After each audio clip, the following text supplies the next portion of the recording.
Okay, the time is now 7:30, and I'd like to call our monthly meeting to order. Jen, could you provide the roll call, please? Yes. Trustee Doherty. Here. Trustee Degani. Here. Trustee Humphries. Here. Trustee Stapleton. Here. President Graver. Here, thank you very much. At this time, I'd like to welcome our visitors to the meeting. Thank you very much for your interest in the library. We're now on to agenda item number 4, the approval of last month's minutes. Does anyone have any questions or comments regarding last month's minutes?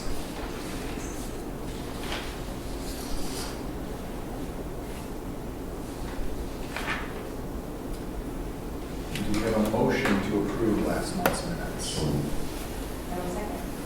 Okay, we have a motion to approve last month's minutes that has been seconded. All in favor, please say aye. Aye. Any opposed, please say nay. Okay, the minutes have been approved. Thank you very much. We're now on to agenda item number 5, financial matters.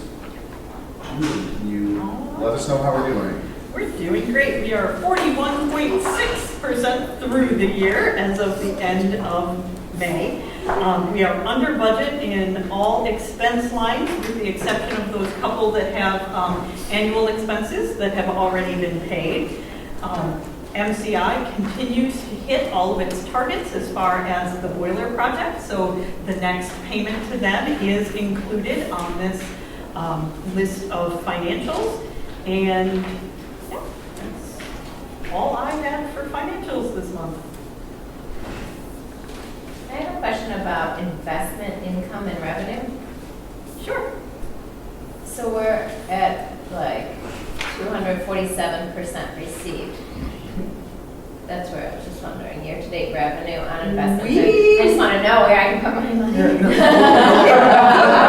I'm sort of assuming that, well, it was also like for many years, like we haven't gotten any interest essentially on bank deposits, and now bank deposits are generating some interest. And even like money markets, yes. but money markets can get like 1 to 2% at this point, which it used to be essentially 0.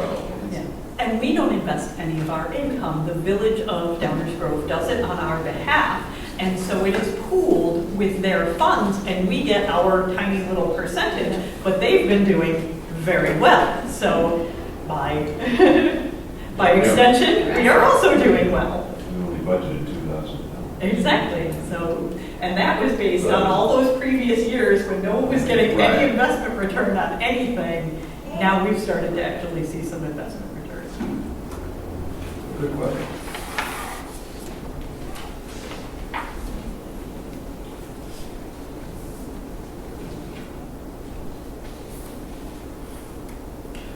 I had just one question, I think, on the invoices, the Findaway World LLC, what that was. Do you remember? I don't remember seeing that one previously. That's for, those are for the digital audio. Oh, the playaways. Sorry, yeah, Okay. they're for the playaways. Yeah, and the videos.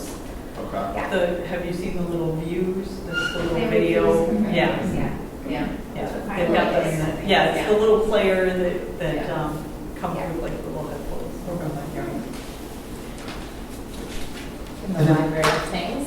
No, it's actually in the regular collection. So upstairs it's by the audiobooks. Mhm. Downstairs it's near the audio. Well, it's actually not an audio book It's collection by- for kids. It's by the CDs and such. yeah. And how frequently, again, do we pay the post office? Is it just is it by like volume, or is it just every so often we give them some money? Because the postage for Discoveries is Yeah. always kind of a moving target, and they want you to have it, you have to have it deposited with them Yeah. before Discoveries goes in the mail. So periodically, we give them the set amount, and then anything not used stays in the Right. account with the post They just let office. us know we're reading low, give it, Yeah. okay. Yeah, and Melody keeps track of where we're at Okay. with each of those. All right, sounds good.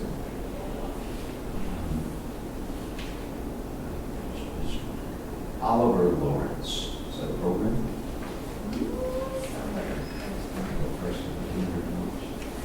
Jen has all the I got it. invoices over there, so she can look. We brought the will.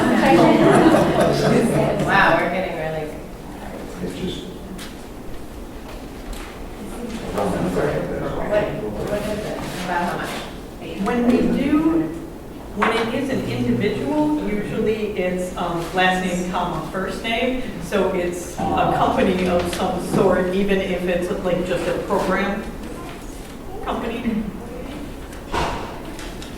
Because some of those do have like the person's name I'm and sorry. the corporation name. I'll defer the question.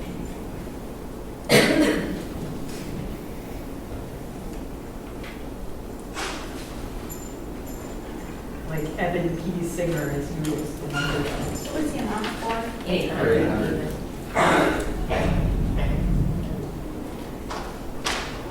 Okay.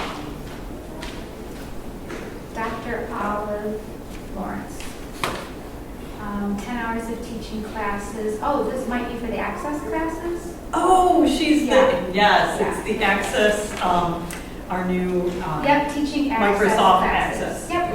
Classes. You had to outsource somebody if they had advanced Thank you for, work. And since that's the Access classes, that one will be on there on a semi-regular basis now. Okay, yeah. Do you have a motion to approve the financial matters as presented? Do you have a second? Okay. Jen, could you please provide the roll call? Sure. Trustee Doherty? Yes. Trustee Gagnon? Yes. Trustee Humphries? Yes. Trustee Stapleton? Yes. President Graber? Yes. Thank you very much. The financial matters as presented have been approved. We're now on to agenda item number 6, public comment on agenda items. Do you have any public comment on agenda items? Okay. We're now on to agenda item number 7, public comment on other library business. Thank you very much. We're now on to agenda item number 8A, compensation philosophy. All right, so this is formalizing something that we've never had formalized before. We are, previously, this has just been discussions with the board, usually around our salary schedule when we re-benchmark and look at what our salaries are for each year. But as you know, this year we are doing a compensation system redesign project, and consultants HR source have asked for a formal compensation philosophy. And this guides the development of our pay ranges and where the board wants to see our compensation, both pay and benefits, in terms of our market and what benchmarks we're using. So I put this together based on a whole bunch of samples from other libraries and from HR Source, and based on discussions that have been had by this board. However, we have newer board members who have not necessarily been in on some of our more in-depth discussions about salary and compensation. So I just wanted to make sure you had the opportunity to take a look at that and see what you thought. This will not be set in stone and can be adjusted as needed. I mean, I have some thoughts on this if anyone. Okay. The final bullet point under essentially we have compensation in the top portion and then benefits kind of Yeah, at the bottom. it's kind of salary benefits. Yeah, exactly. And so I didn't love the kind of the last sentence, which basically says, I like the first part of it, which says the library seeks to provide competitive salaries across all jobs. I didn't really love the defined as the top quartile of the local suburban Chicagoland competitor market. Not that I don't, because I think we're probably, at least based on some things I've seen previously, we're either kind of there or close to there, or I'm not really, it fluctuates depending on an annual basis. I just think that if every library has this policy, It's just going to drive it. then it just keeps driving everything up. And then I like having it more flexible in the sense that, in the way I was just writing this out, and this doesn't have to be the way that it is, but I was just thinking to change the sentence to say, the library seeks to provide competitive salaries across all jobs, and then kind of link it back to the high standards we're looking for.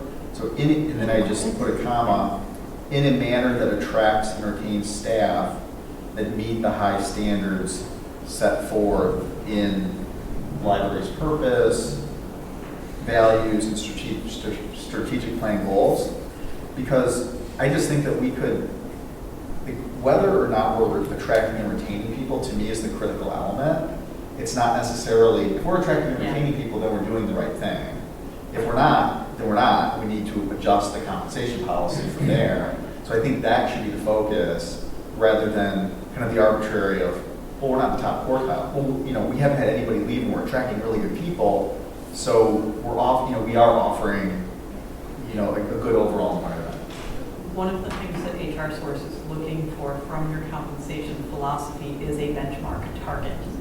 Do you want to be median, above median? You know, you can be more vague. You can say, we want to be at or above median for the local competitive market.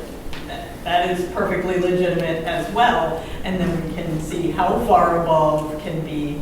Well, and I think that to me is more of the discussions that sort of get beneath the surface of the philosophy.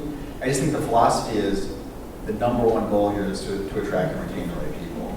And then we get sort of beneath the surface when we are defining what that actually is, and, you know, from a numbers perspective. I'm assuming it will be, I mean, we are at or above currently, and that's where, I mean, from my perspective, we should be. Well, we've discovered recently that we have fallen below median for particularly some of our lower pay ranges, and so that's that is beginning to affect our ability to retain in certain pay grades. So yes, that's one of the things that we're looking to make sure we address in this. Right. My data is a couple years old, so that's why that information helps us then set the compensation policy going forward. So how can I? Can we talk about that specific item, or do you want to finish? No, let's focus on that, and then we can. So I have another comment on that. If you do, go ahead, John. okay, I was not part of the original conversation with the compensation policy of the HR and things like that. One thing I did like about that statement is that it did define it as something fairly specific, that it can hone in on something, and I understand that, we could keep leapfrogging ourselves and how Right. that would, drive up costs. If we do change it to something that kind of ties it back to retention and employees, is there, how do you define high retention? Like to have to then maybe tie that to more of something specific? Like what does it mean to attract? Does it mean positions aren't open for more than X months? Or does it mean there's not 100% attrition? Just to answer that from my perspective on that question, it would be, we're not here on a day-to-day basis. So Julie, if you come to us in a meeting and say, look, we can't fill these positions because we're not, like our compensation structure is not flexible enough, or it doesn't go high enough in order to do this. Or we've lost two really key people, or I've been having discussions with employees who are telling me that, I really love working at the library, but I have to make the decision that's in the best interest of my family, and I've got other opportunities. And so I think it's all of that information. It's very difficult for me without, I just looking over this over the past week or so, but it's very difficult to specifically define it. I think it's more of a case-by-case situation. You'll know it if you have it. If we're having the problem, we'll know that we're having. You'll know that you're having a problem. So one of the things that HR Source is looking for out of this statement is what is your benchmark? Where, at some point, you have to have a starting point for the salary schedule. Be it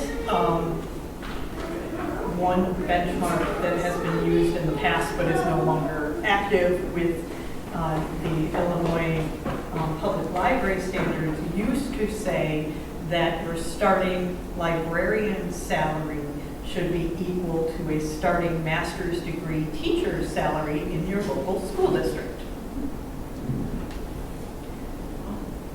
Now, they are currently drafting the new standards, and that one may not be in there, so.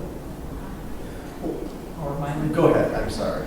Well, I want to jump into that particular discussion. First of all, I like quantification or whatever, some objectivity, because it's sometimes more difficult to determine what's competitive. And ability to get good people is I agree with you that that is our goal, but to really determine every year as we're budgeting and setting salary scales, I'm not sure that we can totally agree on, especially if it gets kind of close or if we're in a really tight situation. However, I'm not going to matter with that one, but what I would like to do is that we are competitive with libraries that are similar to us or in similar sized communities or something. To say that we're competitive with all libraries in the Chicago suburban area, I think sets too low a median. Local competitor market means who we consider our competitors to be. And I've been working with HR Source to define those, and we are using metrics of equalized assessed valuation of the library service area, population, geography, who's closest to us, operating budget, size of the actual library. What's the other one? I don't disagree with that if that's your intent, Yes. but in that case, I would remove the parenthetical suburban Chicagoland statement. Because Sure. that implied to me that we were comparing ourselves to all suburban Chicagoland libraries. And I think that would be a mistake. Yeah. And actually, that was supposed to imply not the city of Chicago. I don't think we're competitive with the city of Suburbs. Chicago. Suburbs, not city. Well, indeed, We can definitely do that. The only other comment I'll make is, I do remember that way back, and I couldn't tell you how many years, we did use the quartile thing, but that doesn't mean we need to now. I'm not saying we need to, I'm just saying there's a historical something in there, and I don't know whether you found that somewhere. No, we did not, but, Okay, okay, good. but it was, I just have a question also, if there's a lot of best places to work awards and where your employees fill out, that's how you receive those nationally and locally. I was just wondering if there's something in a library system. No, unfortunately. Should an HR Source or someone do that for benchmarking purposes? I mean, it's only as good as people who apply, but. and the pressure you put on your employees to answer it. But, well, really, I mean, if people Yeah, apply. no, that's true. Because when you're saying you'll know if you're having a hard time attracting and retaining, that could be industry-wide too, so. Right.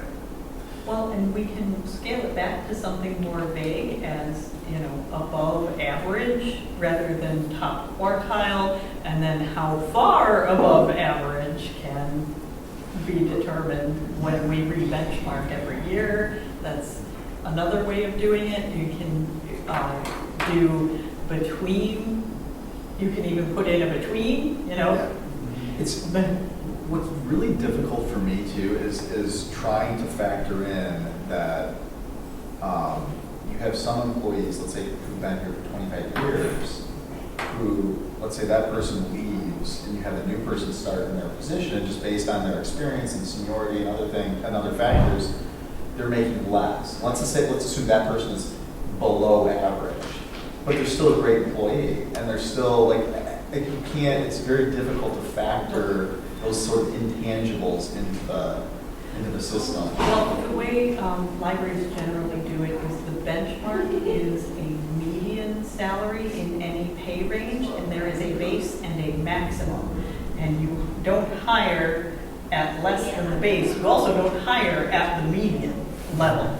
And one of the ways to check how your pay ranges are doing for you, whether you're in the right ballpark, is to do a scatter plot and see where your employees fall within their pay range, all of the folks within that range. And generally, you're looking for a cluster around median, unless you have a 30-year employee and you're going to see one way over there, and a brand new employee, and then you're going to see one way over there at the other one.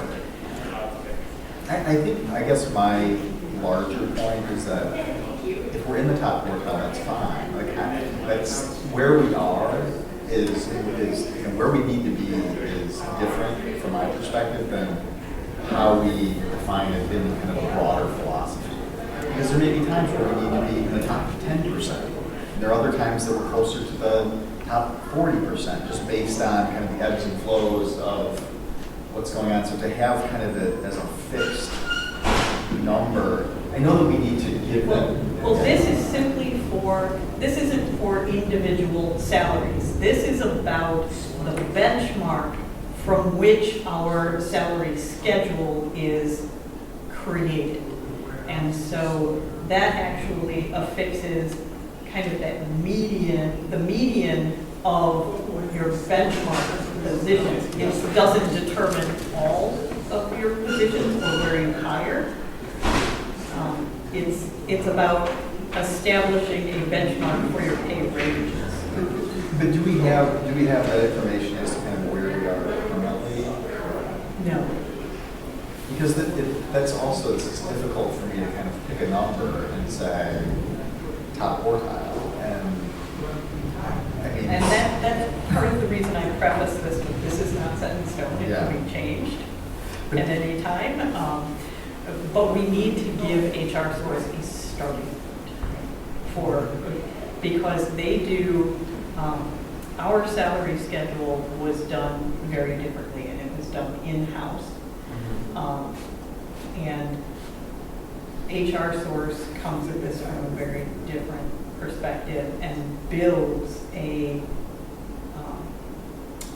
salary schedule and pay ranges that are based on logical numerical progressions from one pay grade to the next, and pay ranges that start from a median and go to base and a maximum. At the present moment, we have base and maximum, but the progression, that mathematical amount from base to maximum is not consistent in our current salary schedule, nor is the interval between pay ranges. And so this project is going to look very different in its final inception than what we have now. So what we're really doing here is giving them a starting point. And if you just want to say above average, that's fine. But we have to give them a starting point. But couldn't we just, why does it have to be in the philosophy? I mean, could we have a more general philosophy and then say, please give us, I was thinking of two drafts, essentially, one at 50% and one at top half and one at top quartile. And then just see how that kind of layers on to where we are currently. I mean, I don't know why this philosophy, we can still just give them that direction.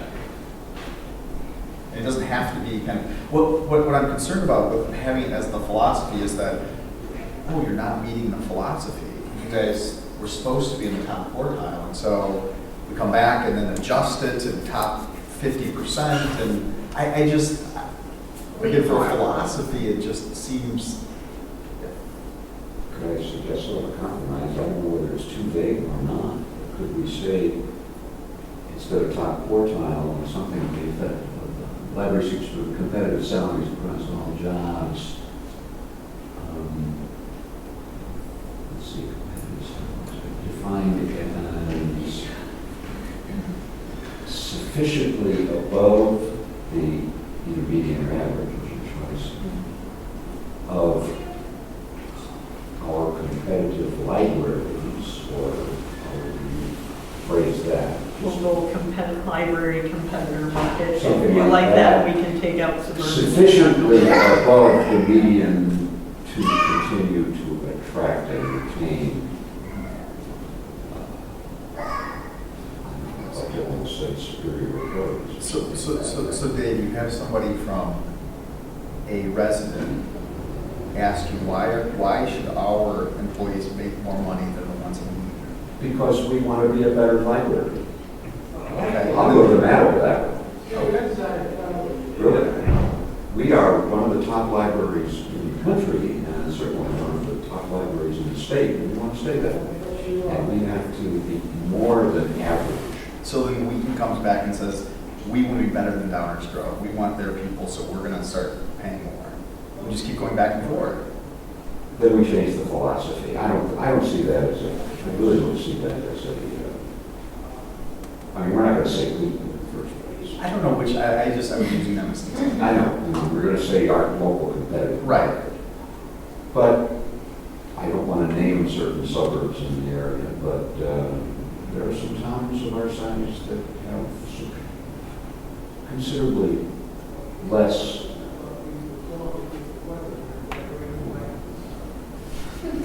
Anyway, Right. we're better, and I want to stay that way. And I think our philosophy should be to stay above average. And if somebody else wants to be above average, that's great.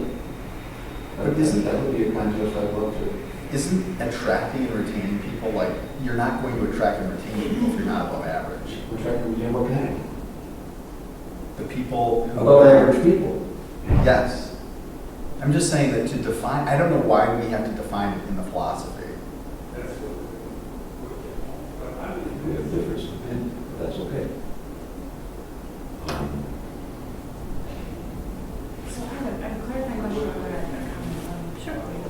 So the compensation policy as drafted here and you know, whatever form it ends up being for this next round with HR source, is the audience HR source, or is this something that would be included in the library employee handbook, for example? Is this intended for kind of public or employee consumption? Is this for discussion here at the source? Who's seeing this? Who's referring to it? It can be both or either. Depends on where we want to put it. So It's public, everything. Yeah. Yeah, that sounds Yeah. So my second comment then, especially given that bit of information is, so AOA just happened, American Libraries Association just happened, and I have some friends who went, and it's a very large conference, and a lot of discussion there and in other types of nonprofits about compensation. And because public libraries certainly have to be transparent about their salaries, but because other libraries are now, because we think we're competitive with each other in terms of who we attract from other libraries, school, and we get other from other libraries, there's just so much more transparency about salaries, and they're expecting it, and they're expecting to be able to see what the difference is between us and Wheaton or Beaver Hill or whoever else are individual libraries. I think it's important to be able to say, to have something more specific to define, because that actually would distinguish us from, I think, from other libraries, as you're saying, Dave, we want superior people. So, just the nature of how things work. People are sharing a lot more about what they're making and what they're, and what other people in the library is making, and it's more of an expectation. And in order to attract, I think we do need to have something more that will attract that very high level, high quality person that we already have here. And what you see out there in our local library competitor market right now is that the libraries that are most forward-thinking about their staff are the ones who are creating compensation philosophies and posting them on their website as part of their and they consider it a recruitment tool to have that, front and center, that this is our expectation of ourselves. I just realized maybe I said something wrong, because I'm not sure I see a difference in opinion. I thought I did. If we said something to the effect of sufficiently above the median to continue to attract and retain superior employees, I don't see that as I agree with that approach. being one of these things that we, It's essentially. because they can say exactly the same thing and we'd be in the same. No, I think we can, I'm fine with the continuation of our current policy, the way that you had just said it, if Julie got that correct. Let's see, where have I got, I would so, like to say above the median.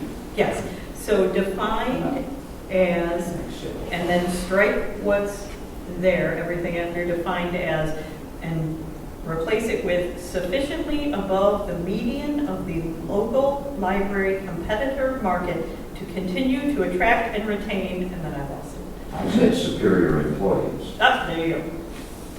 Does,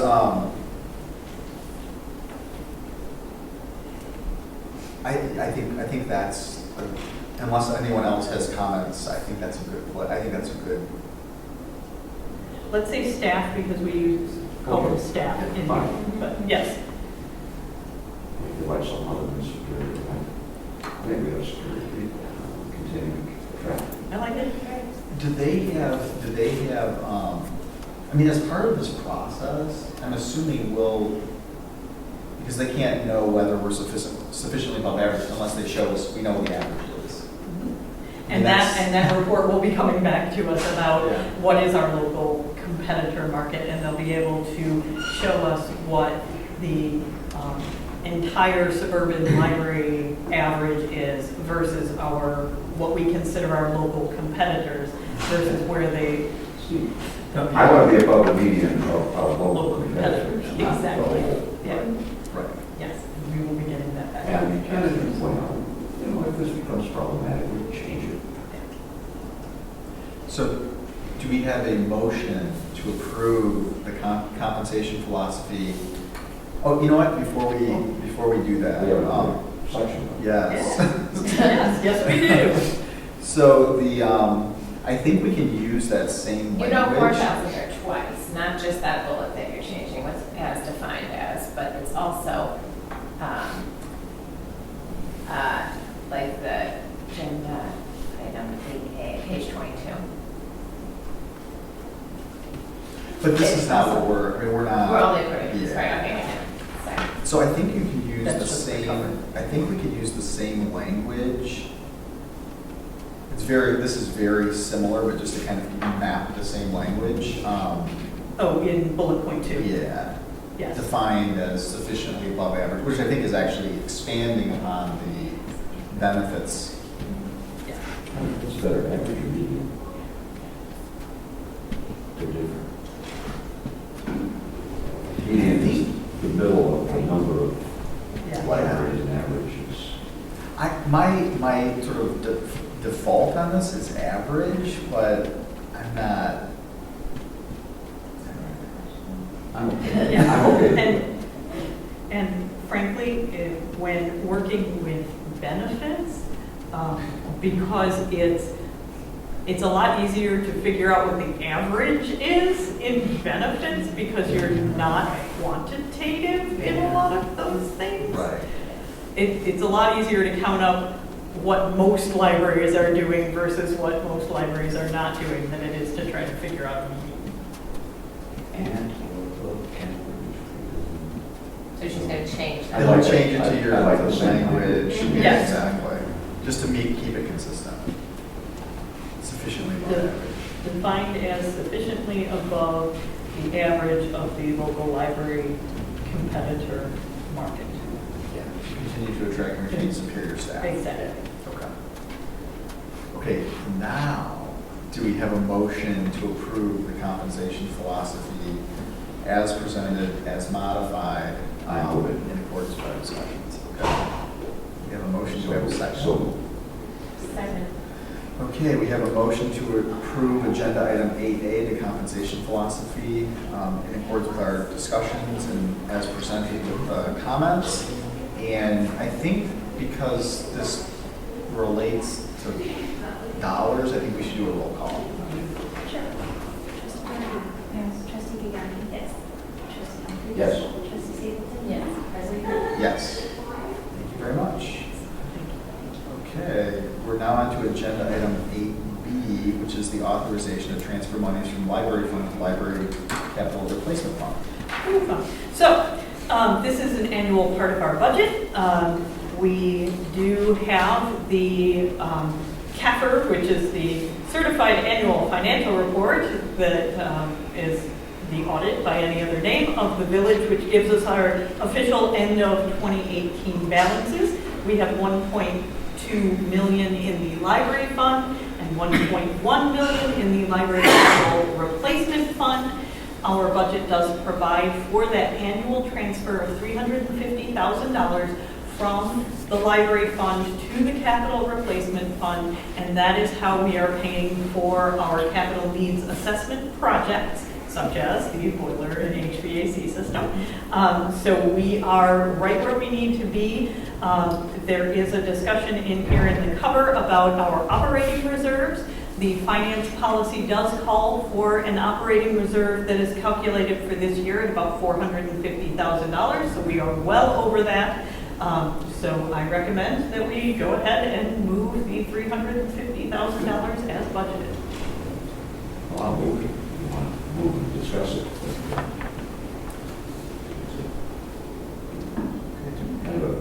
Yeah, this is something I think maybe you and I are the only ones who were here when we originally put this in place. I mean, the whole concept is we just put money in the bucket every year, and we take money out, but we put sort of the same amount in the bucket every year, rather than having big expenses and having to budget them, and then have, you know, the roof, we don't have to replace the roof every year. So Right. it's a reserve fund in that sense. Yes. Well, and Dave, you were here when I think it was the first year that I came on board, we paid off a loan that we had from some previous work that was done on the library. And essentially, to hopefully avoid that in the future, we set this policy in place, and it was based off of a report and, Yes. I think a 10 or 15-year plan. Yes, so this is our capital needs assessment laid out, 10 years of projects, and you can see that on page 25. That's our 10 years of projects, and we're doing great so far.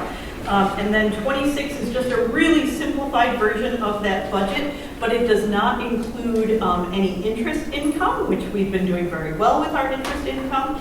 And our target for 2027, when this whole capital needs assessment ends, is to wind up with about $1 million in the bank for whatever the next project turns out to be, because it is likely that we will need the next interior update, renovation, something. So this is our savings plan for all of those capital projects.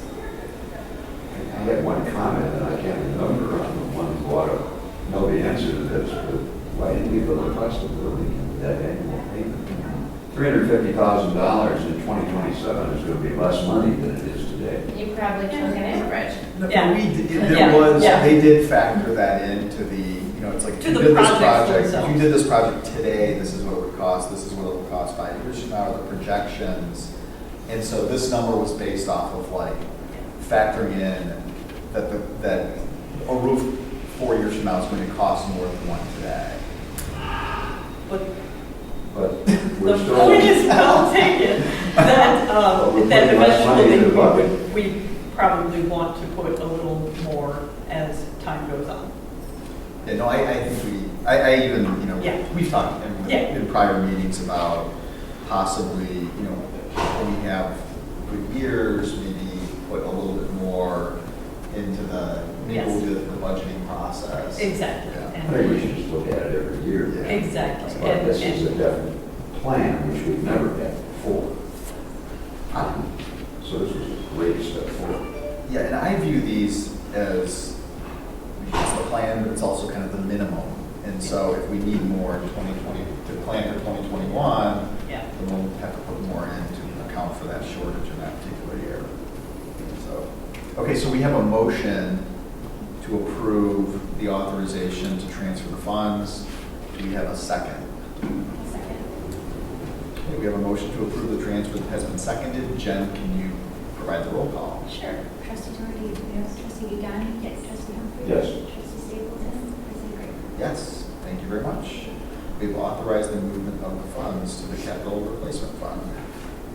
We're now on to agenda item 8C, the 2020 preliminary budget draft. All right, just so you know, this is just a framework. The goal is to give you a framework so that you know, as soon as humanly possible, what ballpark are we playing in when it comes to the levy for this tax year? We have been using the library fund balance to offset the levy increases, and that continues to be a viable strategy for us. We did a financial management plan in 2018 that allowed us to meet the capital needs assessment projects and ongoing operations. It did call for an 11.75% increase in the tax levy in 2019. We did not do that. We held it to 3% and used that library fund balance, and this budget framework continues that strategy.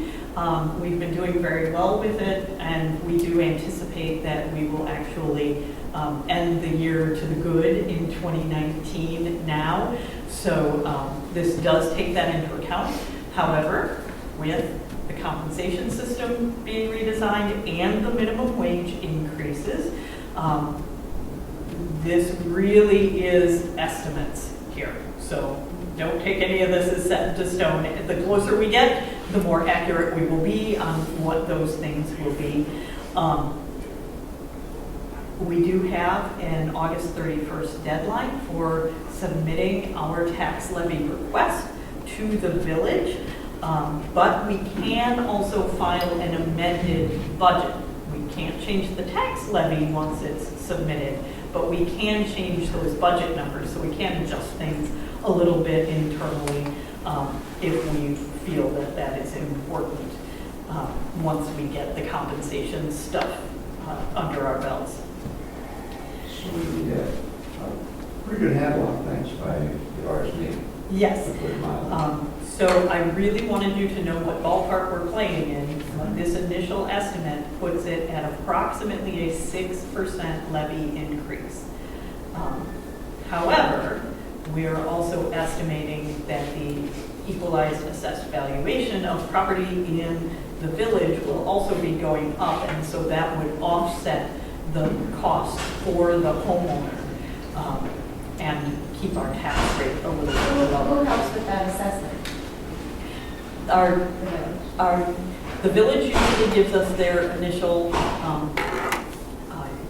estimate, and we also meet with the township tax assessors, but unfortunately, that's always a little bit late in our process. It usually happens in late July.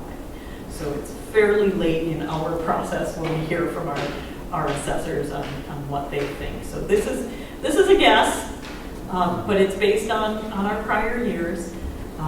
So I thought, Julie, that the updated budget was only an increase, and again, I know this is preliminary, but I thought it was only 4% here, this number. Or am I looking at the wrong? that is, all right. So it automatically, when I did those corrected pages for you all, it must have automatically updated the, That's why I like the revised page. yes, it automatically revised some of the salaries It's all information connected, that, the yes, lists. yeah. All my macros, all my spreadsheets are embedded in one another, and so I started playing with it again after I did the board packet on Friday, so yeah, as I said, this is all just this is a framework, and there were a couple of things that we wanted to make sure that you were aware of going into the budget process. Remember, revenue, property taxes are about 96% of our total revenue. On the personnel side, salaries are unknown, but what we do know is that our IMRF rate has gone up from 8.58% to 9.42%. We are tightening up just a little bit on what we're budgeting for the health insurance. We had been giving a pretty healthy cushion in that, and I think we can roll that back just a little bit. It does include the LIRA renewal, that our liability insurance that has told us, our pool gave us the heads up that we should be putting in a pretty significant possible increase. And again, that's something that we'll get a better handle on in July. We have a number of software subscriptions that had significant increases. And then the number one thing turns out to be the self-check units. Our self-check units are having an issue, and it is something that cannot be fixed. They are no longer manufacturing printers that are integral to those self-check units, and the printers were lasting about 2 weeks. And they're all refurbished, and so you get a new one, and it goes back down. Another one, and it goes back down. Plus, we need to upgrade all of those units to Windows 10, and to the tune of about $1,200. And so with the new ones, we're looking at a cost to replace those of about $60,000. And that was outside of our normal equipment and furnishings budget. We had not anticipated that happening for another couple of years. There are 7 in the building. We were able to, the worst offender, we were able to eke out of this year's budget, and so that one is actually being replaced right now. So there are 6 of them. That's all an operating expense, that's not capital.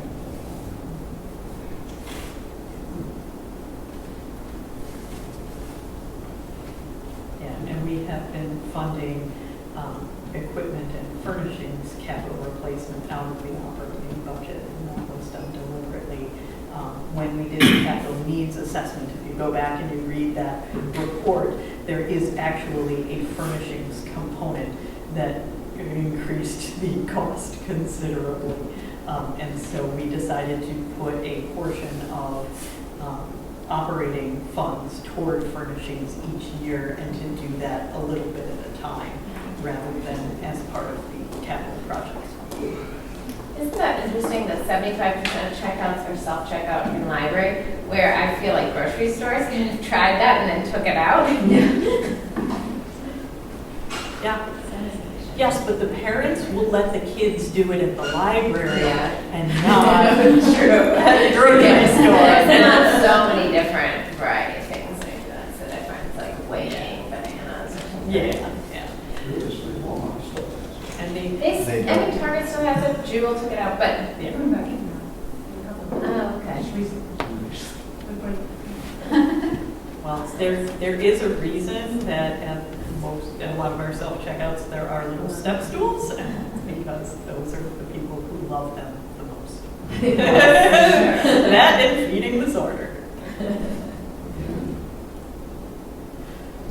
So this is all FYI. If you have any questions about our budget, about how property tax functions, if you would like me to do a few minutes on that at the July meeting, and kind of that weird inverse relationship between the equalized assessed valuation of property and the tax rate, we can talk about that. So just let me know what. I really enjoy that conversation, so I would appreciate that. It's so much fun. Yeah. It is actually interesting. Yeah. It is Yes, interesting. I absolutely. No, I know a lot more about it now than I did a few years Yes. ago as to kind of how all that works. And it's just hearing it a few times. And I got it the first time. The only thing I seem to forget every year is what the heck personal property replacement tax is. But I won't ask you. Something weird the state of Illinois did in like 1977 that we're still getting money from. I So. know, But we get 12.5% of the money the village gets for that. okay, any other discussion on agenda item 8A, the preliminary budget? So I just had an internal question about budgeting in terms of the different departments. Just because I'm curious and kind of looking at how each department's budget did or didn't change in terms of non-personnel costs. Is that something that you kind of go to them and say, okay, based on this year, or Yes. this year's budget and our projected costs for the training team or the 2020, Was there a directive to keep costs at 2019 levels? We talked about the compensation system and the minimum wage increase, and did have, if you can hold the line on the budgets, please do. If you need more, let us know. Let's talk about what you need. And the software subscription costs were the one that was Right. And what's interesting from like a very big picture perspective is you have, and we've talked about this a few times in the past, is that we collect property taxes, essentially pay staff. And I think staff accounts for maybe 80% of compensation and everything else. 70, yeah. And so it's those two factors are essentially huge factors. Yeah. Yeah. And I think it's important for us as trustees and for all the community to remind people that, for example, when the village talks about, so proudly about holding the line on property taxes, that the village gets, what, 20-some%, or 30? Somewhere in the 30% range Low of 30s, their. that's the percent of the village budget that comes from the property tax, which comes from sales taxes and hotel taxes and all kinds of other user fees and so forth that we do not have the advantage of. So they can hold the line on, I don't mean this negatively, it's just a fact, they can hold the line on property taxes while raising sales taxes or raising fees, especially user fees, that we cannot do and maintain our superior library. Yes. And libraries are actually, of all units of local government in the state of Illinois, the most dependent on property taxes. It is our primary source of income. And in most libraries, it is somewhere in the 95%. Yeah, it's higher than schools. Yeah. I just had a quick question on sales of materials. I guessed circulation of bags, books, flash drives, earbuds, stationery. I did not know those are things that. Actually, I should take out the stationery. I don't think we sell that anymore. But yeah, we do earbuds and flash drives. Yeah, at the computer help desk, people can, and they frequently do need a little something. Yeah. Interesting. And then the other question was, the meeting room rental fees are not, has been reduced. They're not being used as much because the library is using them more? The more we use them, the less others can use them. And we've been doing, the strategic plan had a lot of programming elements to it. And so when we're doing an evening program in this room, we're not bringing in revenue from another. To the person. tune of 10%? Or, it's okay. Yeah, I don't. I I mean, it's probably not 50% reduction. No, it was, let's see, estimating, just a little bit. Okay. Yeah, about $1,000 on the year. Okay.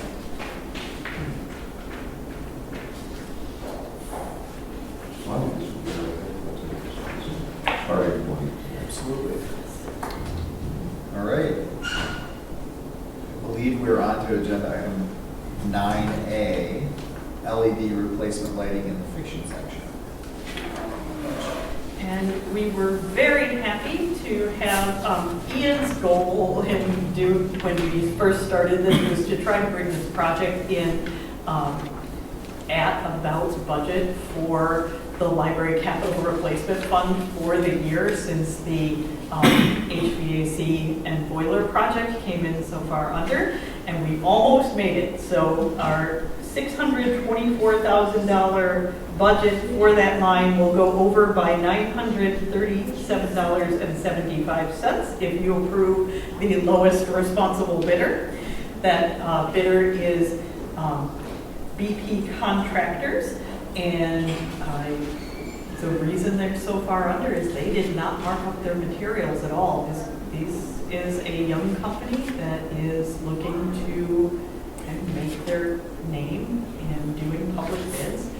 They've done a couple. They have excellent references, and they have dealt with prevailing wage before, so he's got all of his stuff in order. As a matter of fact, he even provided us samples from a previous publicly bid contract, his prevailing wage paperwork. So we know he can do it, and we are very pleased to recommend the award to VP Contractors in the amount of $46,437.75.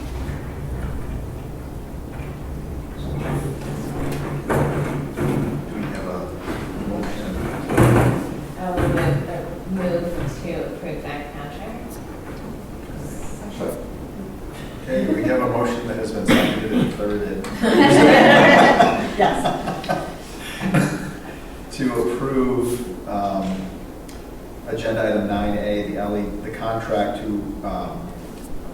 relating to the LED replacement lighting in the fiction section in the amount of $46,437.75.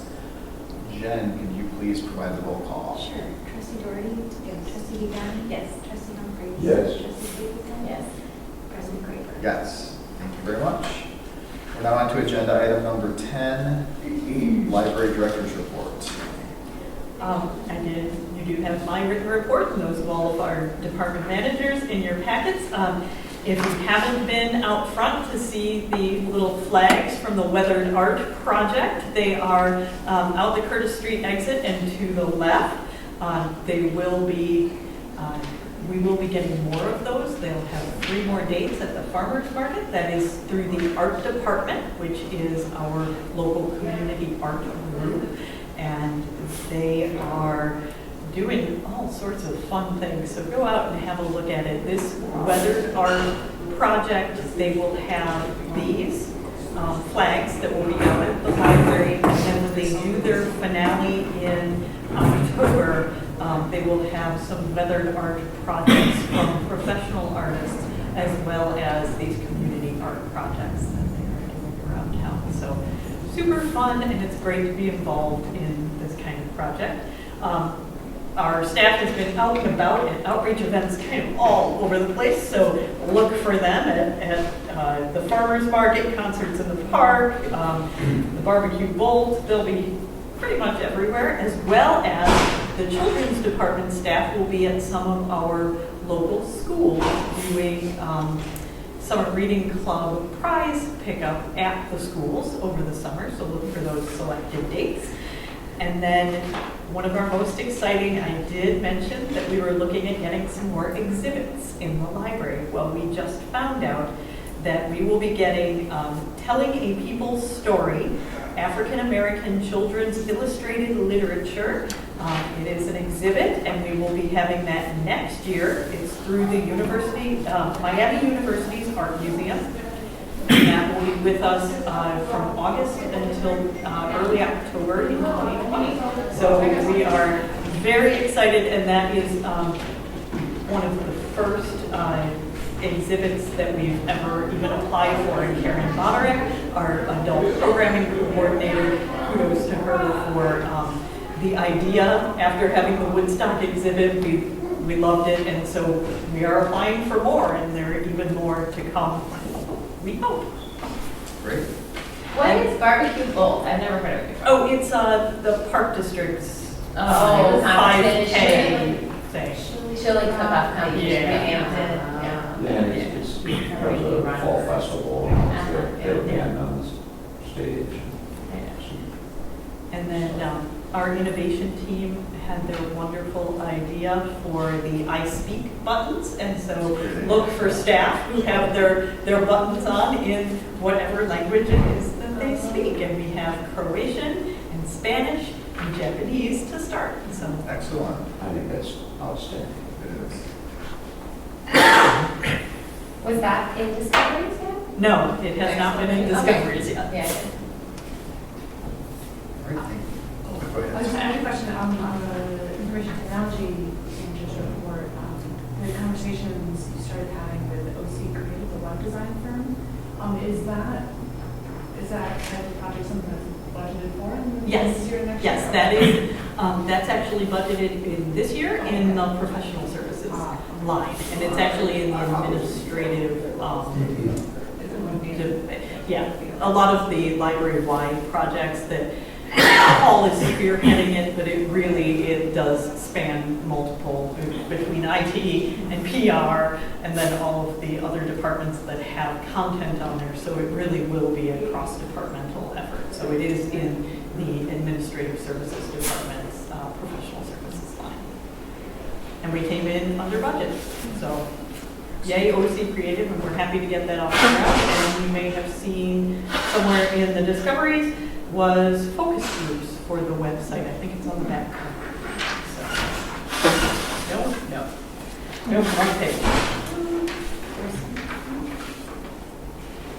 Oh, inside back cover, the blue box. Be the change. Be the change.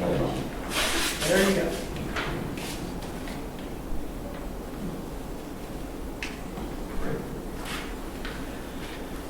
All right, we're now on to, if you're completed. That's enough for Okay, me. Okay, we're now on to agenda item 11, trustee comments and requests for information.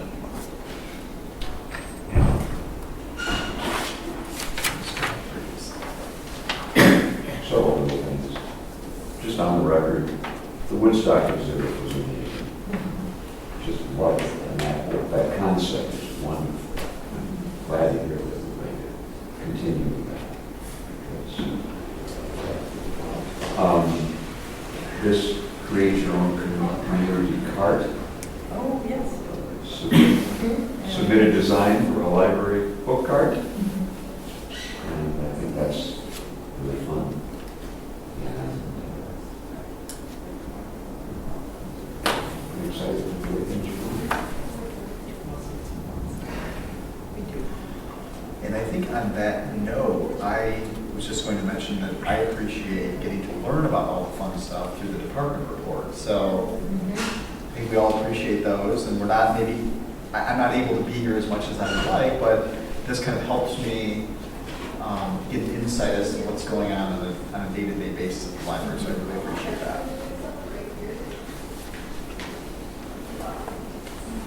Any other trustee comments or requests for information? Okay, then we're on to agenda item number 12, and I'll adjourn the meeting. Thank you very much, everybody.